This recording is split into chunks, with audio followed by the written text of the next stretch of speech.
I had mommy issues since I was a kid. Why? Because my mom was a tough Middle Eastern woman, very tough.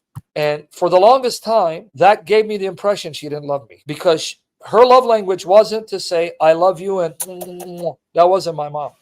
So all my life, I vied for my mother to affirm me, not realizing she was, but her own way. So that left a hole in my heart, made me feel like my mom didn't love me, didn't care for me, and that she loved my older brother more than me, which put hatred between me and my older brother.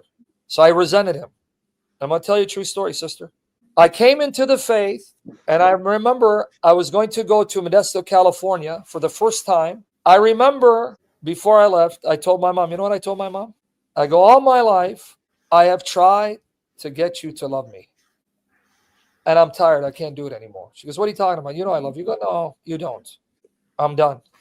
I remember the next day, as I'm taking my luggage and I'm headed to the airport, she goes, come here. She grabbed me and she kissed me.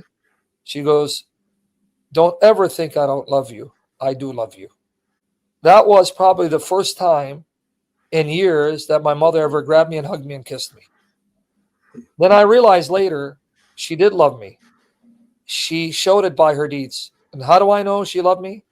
She would get up 5 in the morning, below zero weather in Chicago, get on 2 buses to go to downtown Chicago, work as a maid for Sheraton Hotel, cleaning rooms, coming back around 5, 6, exhausted, cooking food and going to sleep, whereas my dad abandoned me when I was around 6.5 years old. Then I knew this woman loved me, and I regretted thinking she didn't. But it left a hole in my heart. You know what hole it left? The need for a woman to affirm me, because I was looking for mommy. You know what God did? Because he knew I had mommy issues, gave me 2 daughters. 2 daughters. Because when he gave me my daughters,